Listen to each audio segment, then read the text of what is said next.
A la luz de la verdad del Señor y a la luz, por supuesto, de lo que vemos de principio a fin en la Escritura y lo que cantamos, nos damos cuenta de que su palabra es nuestro único sostén. Y es la palabra de Dios la que vence la incredulidad del corazón aún más duro y el rechazo del orgulloso, por más centrado en sí mismo y por más tradición y formas y maneras, y en ocasiones edad, aunque no siempre la edad es sinónimo de orgullo, pero sin importar nada, ningún obstáculo que pueda haber en el corazón del hombre, su palabra vence. Su palabra es esa espada de dos filos, es como esa espada de dos filos, es suficiente y es aquella que hace sabio al sencillo, que convierte el alma. A veces, hermanos, cuando estamos compartiendo el evangelio, o a veces nosotros cuando tenemos comunión con otros, pensamos y decimos, qué difícil para que una persona así pueda recibir el evangelio. ¿Qué podemos nosotros hacer para que esta persona, este vecino, este compañero de trabajo, este amigo pueda realmente aceptar la verdad del evangelio y detenga ese rechazo que tiene por la verdad del Señor? Y a veces nos olvidamos que nosotros mismos actuábamos de esa manera, que nosotros mismos funcionábamos de alguna manera automática ya en permanecer arraigado a nuestra tradición, a nuestra forma de cómo nos enseñaron y cómo recibimos esa herencia o esa creencia en Dios por parte de nuestros padres o abuelos. Y nos olvidamos por completo que en algún momento estábamos así, pero tú y yo seguramente nos hemos encontrado con personas que muestran ese rechazo. Es más, nos cuesta el poder creer que realmente puedan cambiar. Esto no es algo ajeno a la verdad de la Escritura, hermano.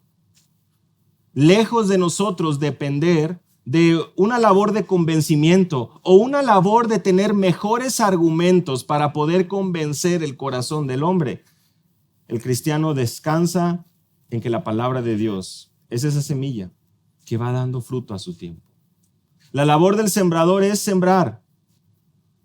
La labor de cada uno de nosotros como hijos de Dios es compartir el evangelio, centrar nuestras palabras, direccionar nuestro consejo en lo que la palabra de Dios enseña.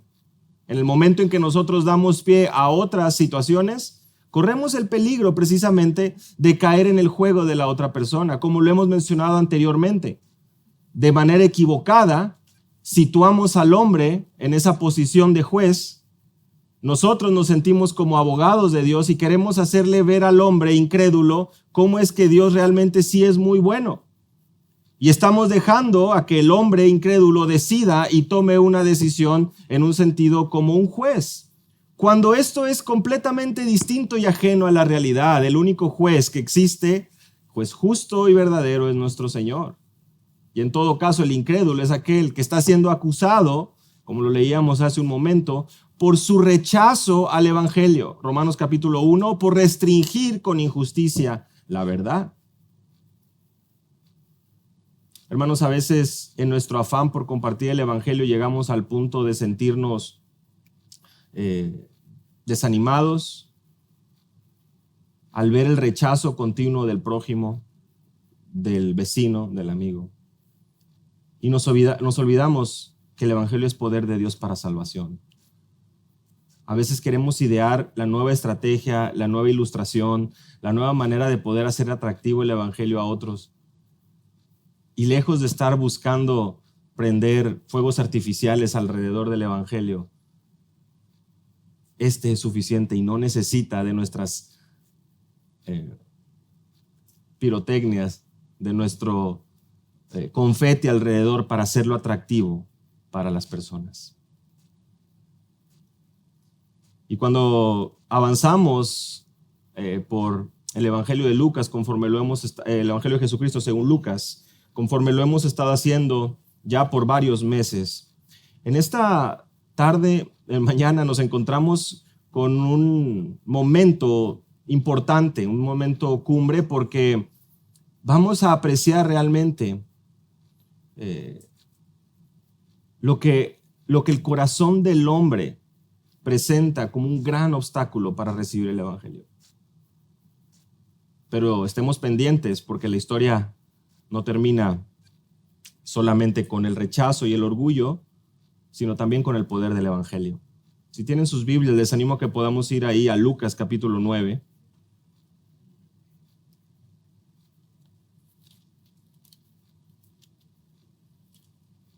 Lucas capítulo 9.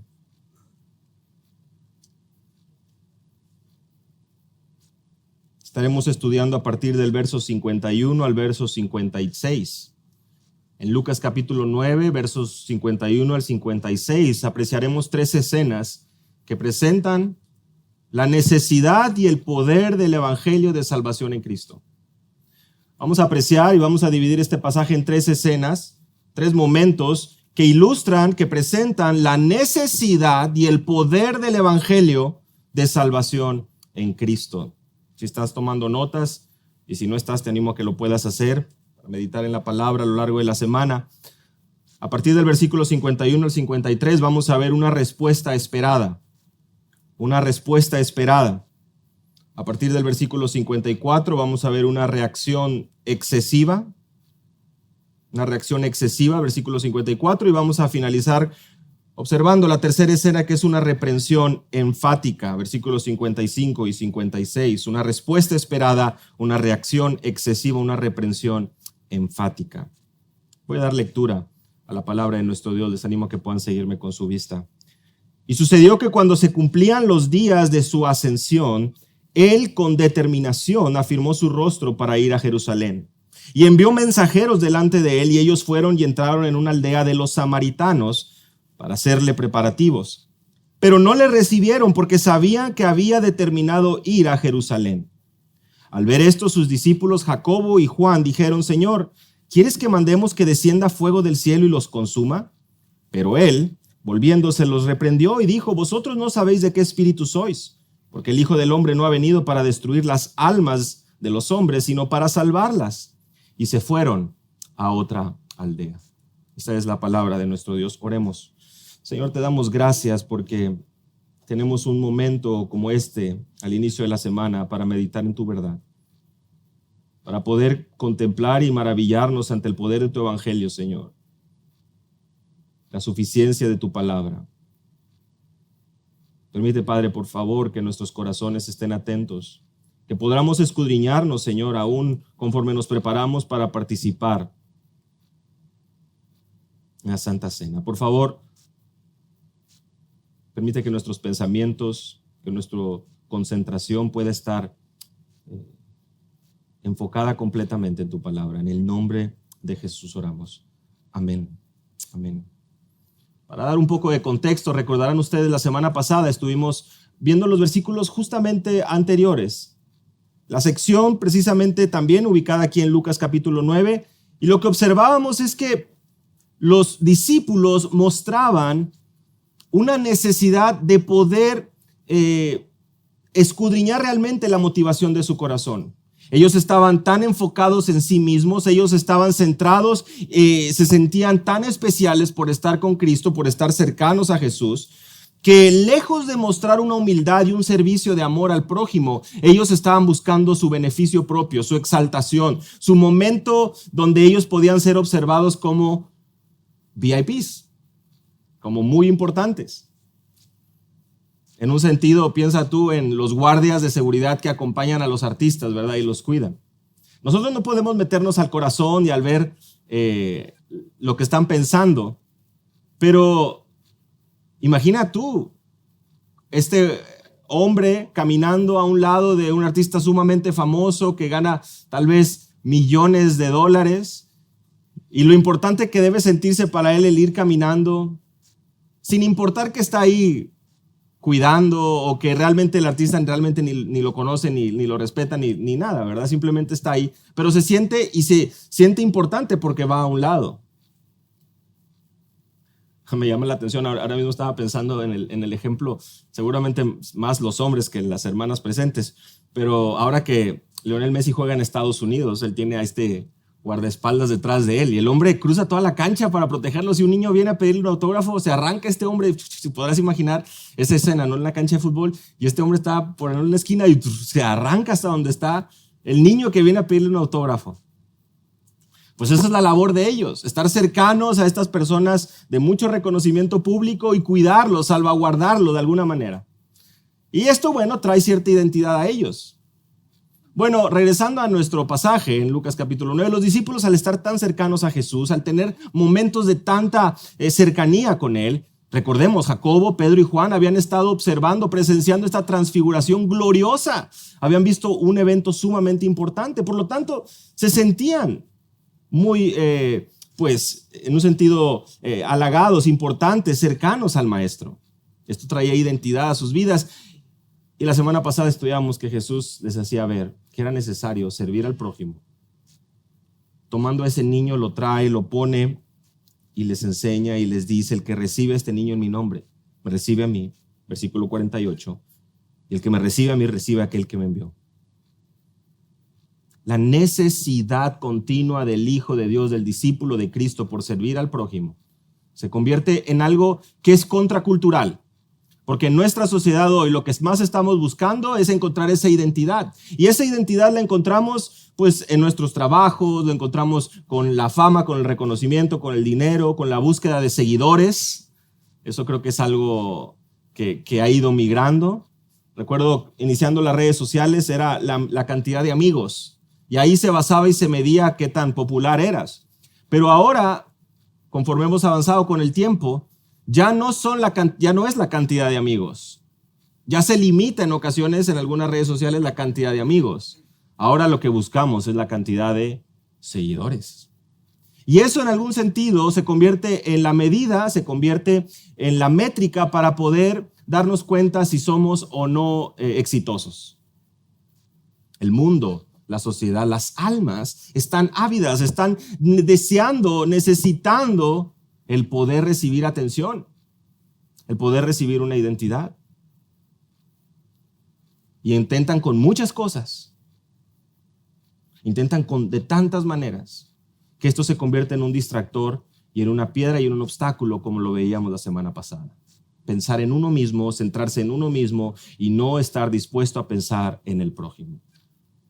Tu día se centra simplemente en traer placer a tu carne y ignoras por completo lo que hay a tu alrededor. Tan triste es la realidad del orgullo en el corazón del hombre que estamos dispuestos a continuar actuando con tal de obtener lo que queremos, a pesar del dolor que podamos infligir a nuestros familiares, a nuestros hijos, a nuestra esposa, a nuestro esposo. Esa es la venda. Ese es la realidad en la que vivimos hoy en día. Y tú y yo estamos sufriendo las consecuencias de un mundo sumamente centrado en sí mismo. Así que los discípulos estaban encontrándose en una situación donde su orgullo estaba siendo confrontado por las palabras del Maestro. Al punto de que ellos, versículos 49 y 50, los discípulos estaban buscando prohibir a aquellos que estaban echando fuera demonios en el nombre de Jesús. Se lo estaban prohibiendo y Jesús dijo: no se lo prohíban. No se lo prohíban. Ahora llegamos al versículo 51 y lo hemos titulado esta primera escena una respuesta esperada. ¿Por qué? Porque nos encontramos con que Jesús, versículo 51, empieza a acercarse y empieza a llegar el momento de que tenga que ir hacia Jerusalén. Lucas lo explica, lo define de la siguiente manera. Sucedió que cuando se cumplían los días de su ascensión, es decir, estamos en los 3-4 meses finales del ministerio de nuestro Señor Jesús en la tierra, se estaban cumpliendo. Estaban llegando a ese momento donde los días ya empezaban o el fin, la cruz empezaba a visualizarse ya muy cercano. Ahora, la palabra ascensión, por supuesto que en nuestro entendimiento implica ese momento de nuestro Señor Jesús ascendiendo al cielo, la escena que, por supuesto, leemos a lo largo de la Escritura también, sobre todo pues en los Evangelios, el inicio del libro de los Hechos. Pero de alguna manera tenemos que admitir que esto abarca todo, abarca su muerte, abarca su resurrección, abarca su ascensión. Es precisamente lo que él ya había anunciado en el versículo 22 del mismo capítulo 9. Tienen ahí sus Biblias, pueden verlo. Es Jesús quien en el mismo capítulo a sus discípulos les dice, sobre todo una vez que Pedro responde que él es el Cristo de Dios, les dice Jesús: el Hijo del Hombre debe padecer y ser rechazado por los ancianos, por los principales sacerdotes y los escribas, y ser muerto y resucitar al tercer día. El camino estaba trazado. Eso era lo que venía a continuación. Así que nuestro Señor Jesús, se nos dice en la segunda parte del versículo 51, lo tienen ahí en sus Biblias, Lucas 9, Él con determinación, o sea, con un compromiso total por cumplir la voluntad del Padre, conoce lo que viene y está determinado a seguir adelante. Él afirmó su rostro, es literalmente esa idea de que Él está enfocando su vista, enfocando lo que viene para ir a Jerusalén. Ir hacia allá. Ahora, es importante que podamos, no tenemos aquí un mapa, no voy a poder proyectar algo, pero podemos, o ya sea ir a la parte final de muchas de nuestras Biblias donde hay mapas, pero yo también les puedo ir narrando hasta dónde hemos avanzado, sobre todo en estos últimos domingos en el Evangelio según Lucas. En Lucas capítulo 7, versículo 1, Jesús entra a Capernaum. Y en el versículo 11, él visita a Naín. Ustedes recordarán que ahí en Capernaum es donde sana al siervo del centurión, y en Naín es precisamente donde, acercándose a la puerta de la ciudad, tiene una compasión muy grande por una mujer cuyo único hijo había muerto. Tanto Capernaum como Naín son lugares, aldeas, pequeñas ciudades que pertenecían a la región de Galilea. Esto es importante, no se nos desconecten, hermanos, esto es importante, van a ver por qué. Capernaum se encontraba en la costa norte del mar de Galilea. Entonces, si ustedes observan el mar de Galilea, voy a hacer todo lo posible por hacerlo para que ustedes lo visualicen, pero está en la parte norte, bueno, para ser más precisos, en la costa norte del mar de Galilea, y Naín estaba al suroeste. Sur, y para ustedes este debe ser el suroeste, me imagino, ¿verdad? Pues por acá, ¿no? No, porque para mí este es el suroeste. O sea, para ustedes lo están viendo así. Oeste. Entonces, ustedes lo están observando acá, y él está en esta región de Galilea, y tanto Naín como Capernaum está él viajando, ¿no? Está él moviéndose. Ahora, cruzan el mar de Galilea en Lucas capítulo 8, versículo 26, y llegan a Gadara. Gadara se encontraba en la parte sureste del mar de Galilea. Ahora sí, al otro lado. Entonces Jesús está realizando estas visitas y visitando estas regiones, sobre todo principalmente en Galilea, tanto Gadara como Naín como Capernaum. Ahora llegamos al capítulo 9, el capítulo donde nos encontramos hoy. Y aquí en Lucas capítulo 9, versículo 10, llegan a Betsaida. Lucas capítulo 9, versículo 10, llegan a Betsaida, que también está cercana a Capernaum. De hecho, está al noreste del mar de Galilea. Entonces tenemos tanto a Capernaum como Betsaida al norte del mar de Galilea, y tenemos a Gadara, Naín, más que nada al sur, en ambos extremos. De hecho, Juan capítulo 1 nos menciona que de Betsaida es Felipe, Andrés y Pedro.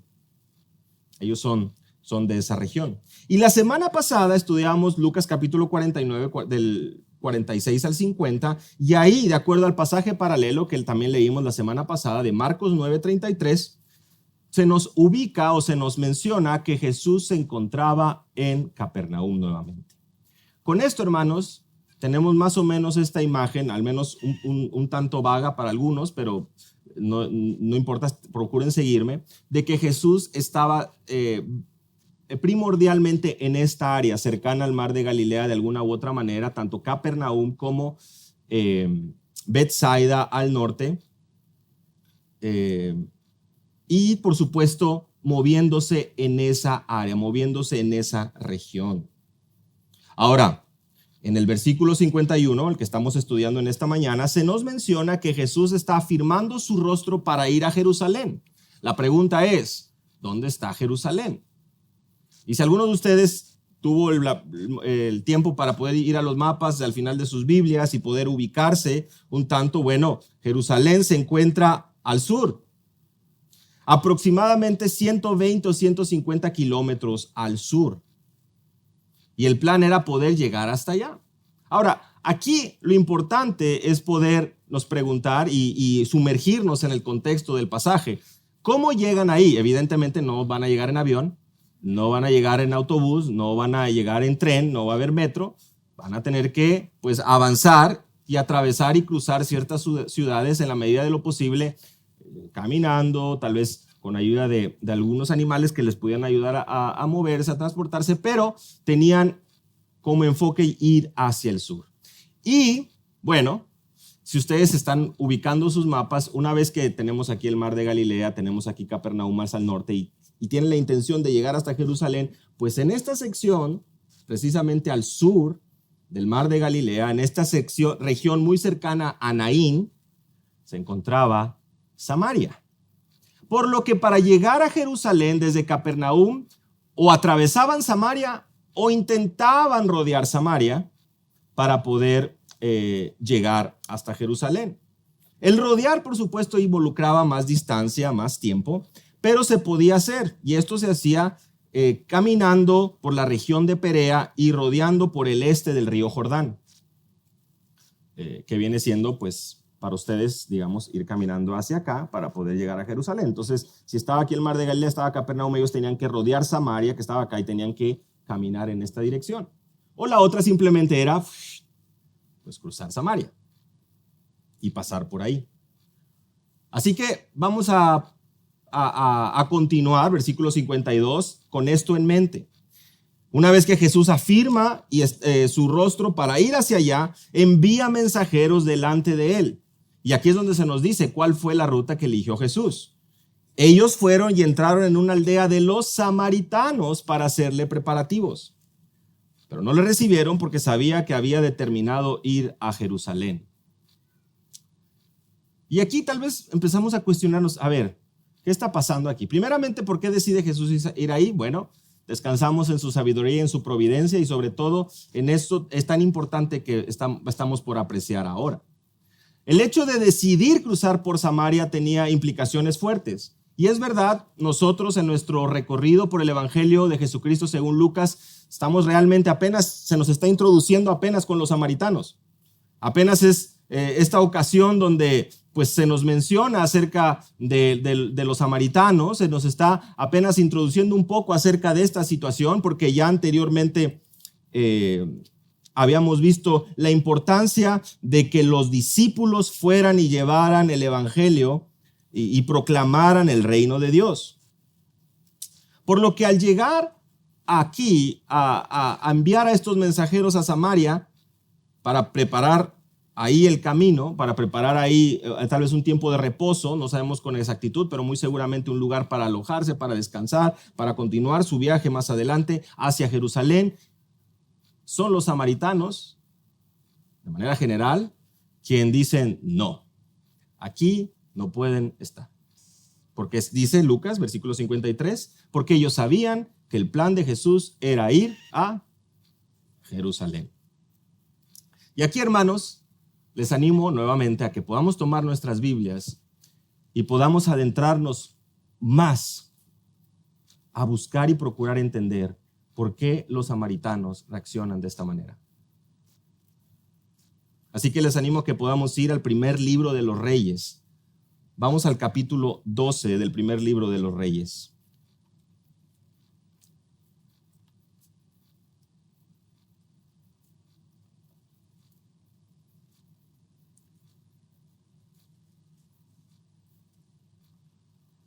Primer libro de los Reyes, capítulo 12. Mientras llegan ahí, ¿qué es lo que las Escrituras nos enseñan con respecto a Samaria? ¿Es la primera vez que se menciona Samaria en la Escritura? ¿Por qué es tan importante entender este rechazo? Vamos a prestar atención. Alrededor, hermanos, del año 930 a.C., es decir, cuando fallece Salomón, muchos de ustedes recordarán, el reino se divide. Salomón, hijo de David, tiene tanto a Roboam como a Jeroboam, y las 12 tribus se dividen. Son 10 tribus las que van al norte siguiendo a Jeroboam y son 2 tribus al sur con Judá y Benjamín. En el grupo de varones hemos tenido oportunidad de ir por los profetas menores desde hace ya algunos meses y creo que ellos seguramente tienen más fresco y más claro este concepto y esta idea y esta realidad. Nosotros no vamos a enfocarnos hoy en las tribus del sur. ¿Por qué? Porque los samaritanos tienen su origen precisamente en la división del norte, en las 10 tribus del norte. Y ahí en el primer libro de los Reyes tenemos que Jeroboam, como el primer rey de Israel, dice el versículo 25, edificó Siquem en la región montañosa de Efraín, habitó allí, de ahí salió y edificó Penuel. Vean ahí el versículo 26. Y Jeroboam se dijo en su corazón, ahora el reino volverá a la casa de David. Si este pueblo continúa subiendo a ofrecer sacrificios en la casa del Señor en Jerusalén, porque el corazón de este pueblo se volverá a su Señor, es decir, a Roboam, rey de Judá, y me matarán y volverán a Roboam, rey de Judá. ¿Qué es lo que está pasando aquí? Jeroboam está preocupado porque dice, toda mi gente, estas 10 tribus del norte, van a acordarse que tienen que ir a adorar a Jerusalén. Jerusalén, hermanos, forma parte del reino del sur. Entonces, está preocupado este hombre, este rey Jeroboam, dice, ¿qué voy a hacer? Este pueblo honra, teme al Señor, al menos tiene conciencia de que debe adorarlo, que debe servirlo, que debe honrarlo, y ellos van a querer ir al sur. ¿Qué hago? Bueno, el rey tomó consejo. Vean conmigo ahí el versículo 28. Hizo 2 becerros de oro y dijo al pueblo, es mucho para vosotros subir a Jerusalén. En otras palabras, es mucho trabajo, está muy lejos, no tienen que ir ahí. He aquí vuestros dioses, aquí están los 2 becerros de oro, los cuales te hicieron subir de la tierra de Egipto. Puso uno en Betel y el otro lo puso en Dan, y esto fue motivo de pecado porque el pueblo iba aún hasta Dan a adorar delante de uno de ellos. Brillante idea de este hombre pagano. Bueno, para la mentalidad humana. Vamos a ahorrarnos todo el camino de ir allá al templo a Jerusalén, a la casa del Señor. Mejor les voy a construir estos 2 becerros de oro. ¿Y qué creen, pueblo mío? Estos son los que los libraron de Egipto. Así que ya no tienen que ir hasta Jerusalén. ¿Qué creen? Aquí está. Recuerden, hermanos, estamos con el reino del norte. Estamos con estas 10 tribus del pueblo del norte. Ahora, vayan conmigo unas páginas adelante al primer libro de los Reyes. Continuamos aquí, vamos al capítulo 16. Porque en el capítulo 16, en el versículo 24, se nos describe y se nos narra acerca de Omri, un jefe del ejército que por supuesto también viene a ser rey de Israel. Y en el versículo 24 se nos menciona y dice que Omri comenzó a reinar sobre Israel, lo hizo durante 12 años, 6 años reinó en Tirsa. Y compró a Semer el monte Samaria por 2 talentos de plata. Edificó sobre el monte y a la ciudad que edificó puso por nombre Samaria, del nombre Semer, dueño del monte. Surge la palabra Samaria en la escritura y aquí aparece, situado en el contexto del reino del norte o del sur. Del norte. Omri viene, compra este monte y ahora, como vamos a continuar viendo más adelante, se establece que Samaria se convierte ahora en la capital del reino del norte o del sur. Del norte. Y en el versículo 29, ustedes seguramente recordarán o habrán escuchado a Acab. Bueno, es hijo de Omri. Omri, el que compró este monte, Samaria, quien establece Samaria como esta ciudad importante, capital del reino del norte. Acab empieza a reinar. Y Acab, versículo 30 del mismo capítulo 16, hizo lo malo ante los ojos de Dios. Y por si fuera poco, versículo 31, se casó con Jezabel, rey de los sidonios, y fue a servir a Baal y lo adoró. El hijo de Omri. No solo eso, hermanos, versículo 32, edificó un altar a Baal en la casa de Baal que edificó, ¿en dónde creen? En Samaria. Y no solo eso, hermanos, versículo 33, Acab hizo también una acera. Así Acab hizo más para provocar al Señor Dios de Israel que todos los reyes de Israel que fueron antes que él. Acera era esta deidad femenina, esta imagen nuevamente pagana, idólatra. Por lo que Acab, hijo de Omri, no solamente se casa con una mujer extranjera, sino que además construye y establece esta casa de culto a Baal, un dios falso, en Samaria, y además también edificó una acera. Si me están siguiendo, vamos avanzando, no vamos a profundizar tanto, hermanos, pero quiero que ustedes puedan observar lo que empieza a surgir, sobre todo en los reinos del norte, en los corazones de los reyes, y cómo Samaria empieza a cobrar un lugar importante en todo este centro de idolatría en que se había convertido las tribus o el reino del norte o la sección del norte.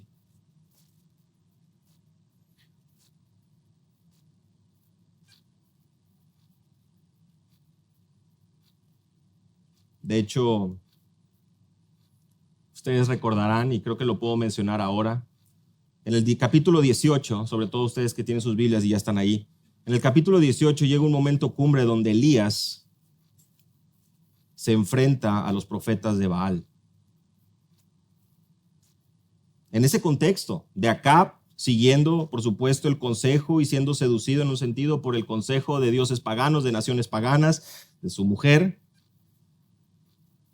y Elías hace que caiga fuego del cielo, versículo 38 del capítulo 18, consume el holocausto, consume la leña, las piedras, el polvo, y cuando todo el pueblo vio esto, se postra y adora al Señor. Y también, de igual manera, prenden a los profetas de Baal, no escapa ninguno, los prenden, y Elías los hizo bajar al torrente, y ahí los degolló. Versículos 38 al 40. Recuerden, estamos en el contexto de los samaritanos, y en ese contexto de los dioses, de las deidades paganas que ellos adoraban, el Señor levanta a este hombre, Elías, quien con una obra, por supuesto, de parte de Dios, permite dar un testimonio del Dios vivo y verdadero al hacer descender fuego del cielo, consumir el holocausto en presencia del pueblo, para hacerles ver quién era ese Dios todopoderoso. Unas páginas adelante, hermanos, llegamos al segundo libro de los Reyes. En el segundo libro de los Reyes, en el capítulo 1, Moab se rebeló contra Israel después de la muerte de Acab. Y Ocosías, vean ahí, versículo 2, Ocosías se cayó por la ventana del aposento alto de la casa que tenía en Samaria y se enfermó. Triste, pero esta es la realidad. Ocosías es hijo de Acab y se cae por esta ventana de una de las casas, de la sala de las casas que tenía en Samaria. ¿Y qué es lo que él dice? Envió mensajeros a los que le dijo: id y consultad a Baal-Zebub, dios de Ecrón, si he de sanar de esta enfermedad. Hijo de Acab. ¿Qué acaso Acab no le hizo ver a su hijo lo que el Dios verdadero, el Dios de Israel, había hecho con todos los profetas de Baal? Por lo visto no hizo una labor muy importante, o a lo mejor de recordarle a su hijo a quién debía adorar. Al punto que cuando Ocosías sufre, el rey Ocosías, hijo de Acab, sufre un accidente, él quiere ir a buscar el consejo de gente que adora a dioses paganos. El ángel del Señor, versículo 3, le dice a Elías: levántate, sube al encuentro de los mensajeros del rey de Samaria y diles: ¿no hay acaso Dios en Israel para que vayas a consultar a Baal-Zebub, dios de Ecrón? Es decir, ¿qué estás haciendo, Ocosías? ¿Qué estás haciendo yendo para allá? Y seguro algunos de los presentes notó la manera en que es identificado Ocosías en el versículo 3. El ángel del Señor le dice: levántate, suba al encuentro de los mensajeros del rey de Samaria. Interesante, ¿no? Samaria ya ha tomado una importancia al punto ya de poder dirigirse al rey como el rey de Samaria y así hacer, tener esta imagen de que se trata del reino del norte. Bueno, hermanos, al capítulo 10 del segundo libro de los Reyes, Jehú viene a reinar. Él manda matar a todos los adoradores de Baal. Eso lo vemos en el versículos 28 y 29. Él extirpó a Baal de Israel. Jehú buscaba honrar al Señor de alguna manera. Desafortunadamente, versículo 29, en cuanto a los pecados con que Jeroboam, hijo de Nabat, hizo pecar a Israel, no se apartó. Vean ahí el versículo 29. pues no hizo, o no quitó, o no se apartó de los becerros que estaban en Betel y en Dan. ¿Se acuerdan? Esto viene desde el principio en la división del reino. Esos becerros que se habían puesto ahí para que la gente no tuviera que ir a Jerusalén para adorar al Señor, continuaban ahí después de generaciones. Y este Jehú no fue y no tuvo el corazón ni el celo por el Señor para destruirlos. Continúa la idolatría ahí. Continúa la idolatría ahí, a pesar de que había ciertas cosas buenas que sucedían. En el capítulo 13 del segundo libro de los Reyes, Joacás, hijo de Jehú, se ve amenazado por naciones enemigas. Capítulo 13, versículo 6. Se ve amenazado y él ora y él clama al Señor. El Señor lo escucha, es rescatado. Pero ven el versículo 6 conmigo. Con todo y esto que el Señor escuchó la oración, dice, no se apartaron de los pecados con que la casa de Jeroboam hizo pecar a Israel, sino que anduvieron en ellos, y también la acera permaneció en pie en Samaria. Continúa presente la idolatría en Israel. Qué triste. Que el Señor interviene, el Señor muestra su poder, el Señor muestra ese amor y esa misericordia por su pueblo, y el pueblo continúa negado. Hermanos, lo que sucede a continuación es precisamente este momento cumbre en la historia del pueblo, y es que llega el año 722 a.C., a partir del capítulo 17 del segundo libro de los Reyes, y Asiria, encabezado por el rey Salmanasar, toma cautivo al reino, incluyendo Samaria. La idolatría del reino del norte los había llevado a esta tragedia. Eso lo vemos en el versículo 7. Esto sucedió porque los hijos de Israel habían pecado contra el Señor, con el que los había sacado de la tierra de Egipto bajo la mano de Faraón, rey de Egipto, y habían reverenciado a otros dioses. Viene Asiria y toma cautivo al rey. Varios judíos son llevados, pero también otros se quedan y conviven con gentiles que fueron traídos a esta región. ¿Qué personas fueron traídas a esta región? Versículo 24 del segundo libro de los Reyes, capítulo 17. Segundo de Reyes 17:24. El rey de Asiria trajo hombres de Babilonia, de Cuta, de Aba, de Amad, de Serbafaim. Los puso en las ciudades de Samaria en lugar de los hijos de Israel, y tomaron posesión de Samaria y habitaron en sus ciudades. Y algo que sucede aquí es algo muy impresionante, porque ellos comienzan a querer vivir ahí, y el Señor, Yahweh, envía leones que empiezan a matar a esta gente. Y entonces empiezan a consultar y dicen, ¿qué hacemos? Bueno, el rey de Asiria recibe consejo, versículo 27 y 28, y se le dice, lleva sacerdotes de los sacerdotes de Israel, regresa a esos sacerdotes para que esos sacerdotes le enseñen a estas naciones ahora qué es lo que cómo deben adorar.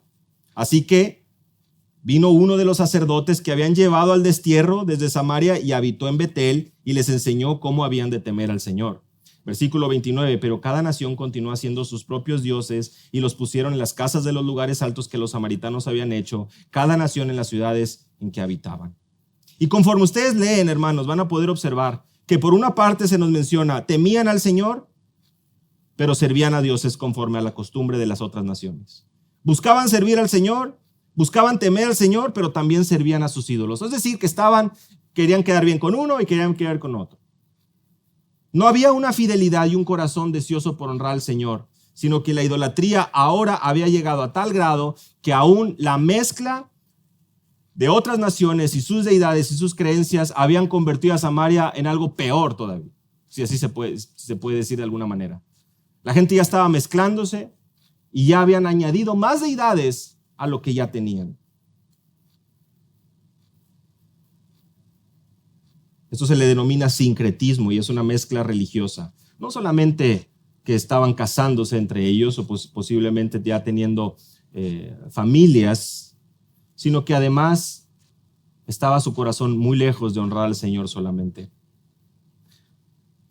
En el contexto de la conversación de Jesús con la mujer samaritana, se nos menciona que precisamente los samaritanos ya habían tomado el monte Gerizim como el monte donde se debía adorar.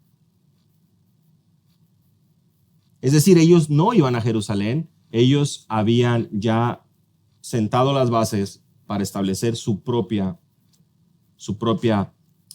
religión. Ellos, los samaritanos, tomaron el Pentateuco y buscaron tergiversar algunas cosas, modificar algunas cosas, lo que se conoce como el Pentateuco samaritano, y buscan traer esa enseñanza para apropiarla para ellos y continuar de alguna manera mostrando cierto sentido de fidelidad al Señor, al Dios verdadero. Nada más lejos de la verdad.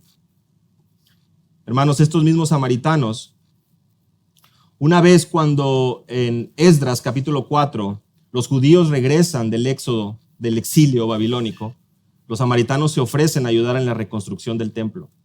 Pero los líderes judíos dicen, esto no puede ser así.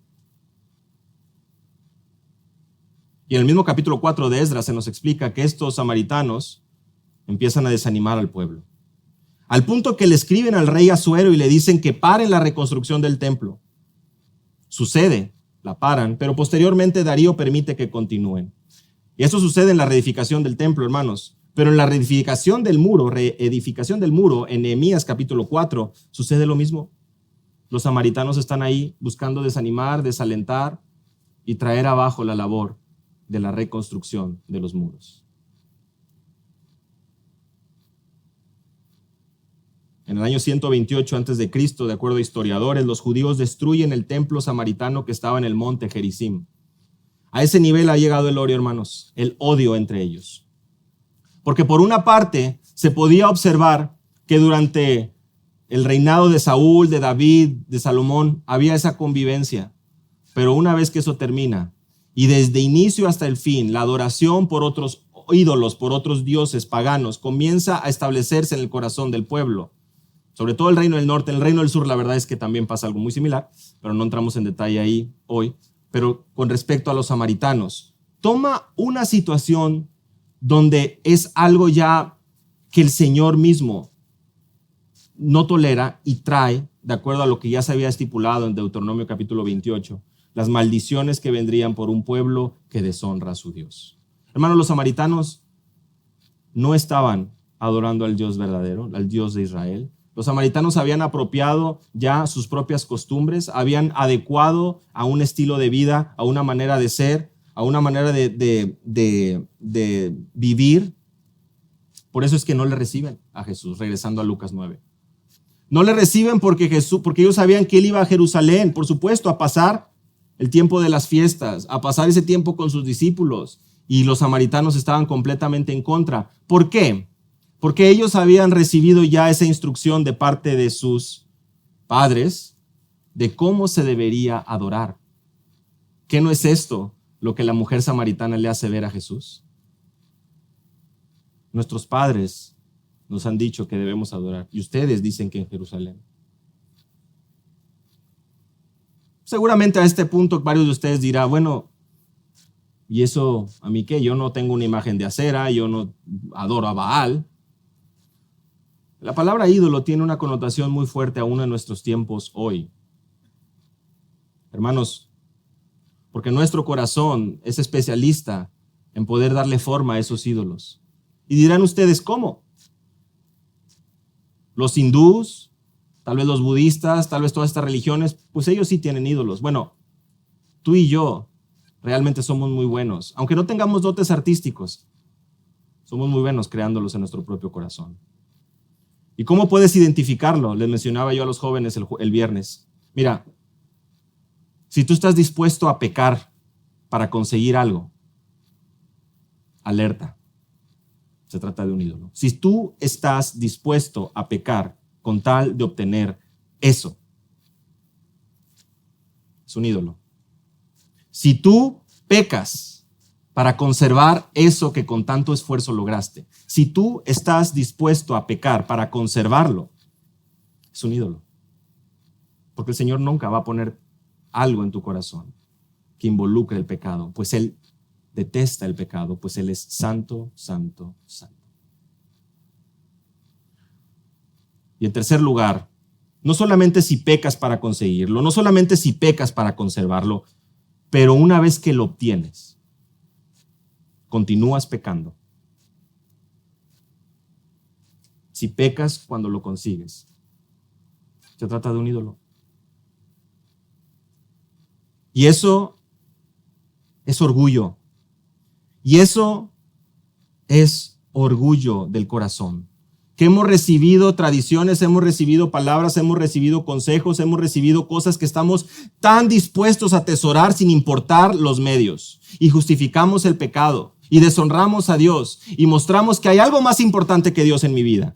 Y eso puede ser, como lo hemos mencionado en muchas ocasiones, aún cosas buenas, como nuestros hijos o como nuestro esposo, como nuestro trabajo. Lo convertimos en un ídolo porque estamos dispuestos a pecar con tal de poder obtenerlos, con tal de poder tener, con tal de poder conservarlo. Pero ese orgullo, hermanos, es lo que muestra la necesidad del evangelio en la vida de las personas. Ese orgullo que hay es lo que muestra y da gritos, muestra como si fuera en altavoz, como si fuera un megáfono. Ese orgullo realmente está gritando, necesito el evangelio, porque ese orgullo realmente lo que es una imagen, es una careta de un vacío, un hueco, una podredumbre, lágrimas, dolor, tristeza, eso que nadie ve, pero que el impío, el incrédulo, tal vez muchos de los presentes, vive a diario, porque todo lo que quiere y lo obtiene, finalmente no le da el placer que esperaba y desean más. Llegamos a la segunda escena donde ahora Jacobo y Juan toman esta reacción excesiva. Y una reacción excesiva que como que prende ciertas alertas y ciertos recuerdos de lo que acabamos de leer hace un momento. ¿Por qué? Jacobo y Juan, samaritanos, al ver el rechazo, les dice, ¿quiere que mandemos fuego del cielo y los consuma? ¡Oh! El espíritu de Elías. ¿Se acuerdan en qué contexto había sucedido el descender fuego del cielo? Es más, no terminamos de leer, pero ahí el inicio del segundo libro de los Reyes, en el capítulo 1, ¿recuerdan ustedes cuando Ocosías se cae y manda a los mensajeros a consultar a estos líderes paganos? El ángel del Señor viene y trae a Elías y confronta a estos mensajeros, y ahora el rey Ocosías empieza a enviar mensajeros a Elías, y Elías, hablando con ellos,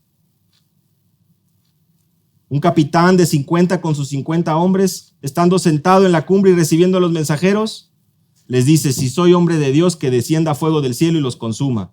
Y en 2 ocasiones descendió fuego del cielo, hasta que el tercer mensajero junto con sus hombres llegó pidiendo de rodillas que ya parara, que ya. Eso lo encuentran ahí en el segundo libro de los Reyes, capítulo 1. Pero en estas 2 ocasiones donde Elías, finalmente el Señor a través de Elías hace descender fuego del cielo, era en el contexto de los reinos del norte, en el contexto de los samaritanos. En el contexto de la idolatría y el rechazo al Señor por parte de los samaritanos. Y ahora, ¿qué es lo que estamos encontrando aquí a Jacobo y a Juan? Muy bíblicos. Samaritanos rechazando, Señor, pues vamos a hacer que descienda fuego del cielo y los consuma. Samaritanos rechazando, eso ya lo conozco, eso ya lo he escuchado en alguna otra parte. No, pues vamos a descender, a hacer que descienda fuego del cielo. Ellos le dicen Señor, y ellos realmente muestran en un sentido un celo por Jesús, pero también, hermanos, muestran una falta de compasión tremenda. Porque lo que Elías obró, por supuesto, lo que el Señor obra a través de Elías, es en un momento único en la historia, un momento particular. Y claro, Jacobo y Juan hace un momento le estaban diciendo que por su falta de fe no obraron milagros. Ahora parece que se llenaron de confianza al punto de que estaban dispuestos a que descendiera fuego del cielo. Y esta reacción, les digo, contrasta por completo la compasión de Jesús. Tan solo al inicio de nuestro estudio, en Lucas 7, veíamos cómo Jesús ve con compasión a esta mujer en Naín, cuyo único hijo había muerto. Cuando veía a las multitudes, Jesús mostraba compasión porque las veía desamparadas y dispersas. Hermanos, esta reacción excesiva de los discípulos lo que mostraba es que su corazón estaba siendo y llenándose con un rechazo, por supuesto, a los samaritanos, algo que ya era cultural, ese rechazo ya existía y ahora con mayor razón ellos se sentían con toda la autoridad para poder traer juicio y culminar y terminar y exterminar a este pueblo. El Señor le dice, no. Esto lo vemos como una reprensión enfática. Nuestra tercera y última escena, una reprensión enfática. Él, Jesús, volviéndose, los reprendió. No, no es así, Jacobo y Juan. No es ese celo, entre comillas, ese celo santo, entre comillas, lo que debe conducir su vida, su ministerio. No es eso lo que yo he modelado para ustedes. Una reprensión enfática. La palabra reprender, desaprobar completamente lo que Jacobo y Juan están pensando, lo que Jacobo y Juan están hablando.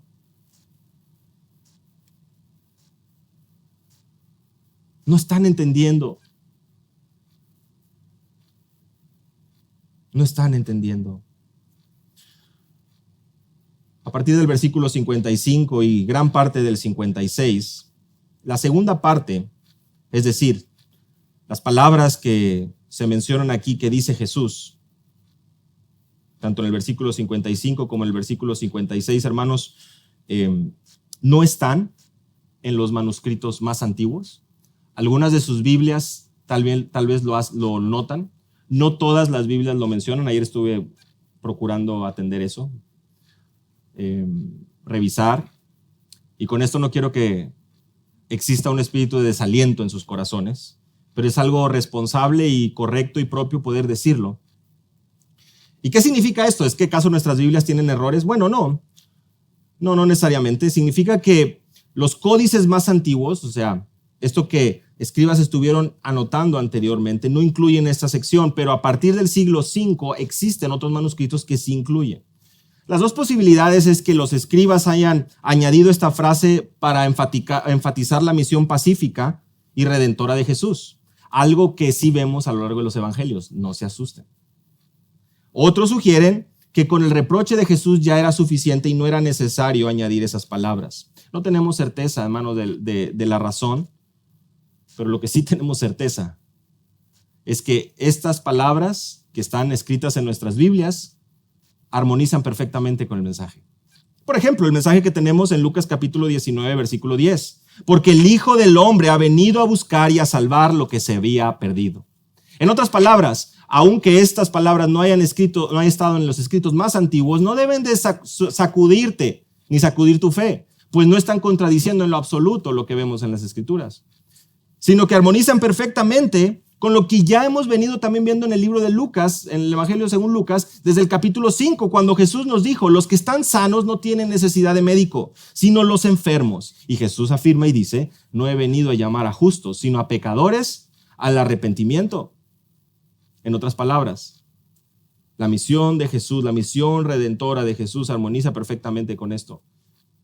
Los discípulos debían examinarse y ver realmente por qué estaban siendo dominados en su corazón y poder entender que el Hijo del Hombre en su primera venida había venido para poder salvar la vida de pecadores, para poder traer verdadera satisfacción y vida eterna a aquellos pobres en espíritu, aquellos que realmente aceptan, reconocen su bancarrota espiritual, la realidad de sus vidas, que pueden apreciar sus vidas como Dios las ve y no como otros las ven. Esto dista mucho con la actitud de los samaritanos, los cuales en su orgullo, en su tradición y en su deseo por continuar siguiendo los pasos de idolatría de sus padres, estaban dispuestos a continuar en engaño. Y es lo mismo que sucede hoy en día con muchas personas que continúan deseando y anhelando encontrar la misión de sus vidas a través de lo que este mundo ofrece, yendo de decepción en decepción. Ninguno de los presentes tenemos la vida asegurada. Ninguno de los presentes tenemos asegurado que saldremos de esta puerta con vida. Y el llamado y la misión de nuestro Señor Jesús es: yo he venido para llamar a pecadores al arrepentimiento. Lo leíamos en la lectura bíblica en esta mañana. Dios no envió a su Hijo para juzgar al mundo, sino para que el mundo sea salvo por él. La salvación, el mensaje de las buenas nuevas de salvación estaban ahí para ser predicadas. El apóstol Pablo nos recuerda en su primera carta a Timoteo, el capítulo 1, versículo 15, Cristo Jesús vino al mundo para salvar a los pecadores, y ahí el apóstol Pablo levanta la mano y dice, y yo soy el primero. Esto implica que el hombre no puede hacer absolutamente nada en su esfuerzo para ser salvo. El hombre necesita ayuda, el hombre necesita un salvador. Pero el hombre en su egoísmo y en su orgullo no quiere la ayuda de un salvador. Y el mensaje de este mundo es tú puedes. Lo que estudiamos la semana pasada, autosuficiencia, trabajar el autoestima para que tú puedas, para que tú salgas adelante. El mensaje del evangelio te dice no, tú eres un fracaso porque estás en tus delitos y pecados. Estás muerto espiritualmente. Estás cegado por el Dios de este mundo y necesitas un milagro. Y ese milagro solamente lo puede traer el Señor. El orgullo se había convertido en un obstáculo para los samaritanos, una tradición sumamente larga, donde ellos en su engaño y en su idolatría continuaban esperando, venerando y confiando en su corazón en deidades paganas y en un Dios acomodado a su propia manera de pensar y de ser. ¿Ustedes creen que los samaritanos eran personas malas, con malas intenciones, los abuelos haciéndoles llegar la tradición a sus hijos? ¿Ustedes creen que ellos tenían malos deseos para sus siguientes generaciones? Hermanos, una buena intención cimentada en el engaño se define como pecado.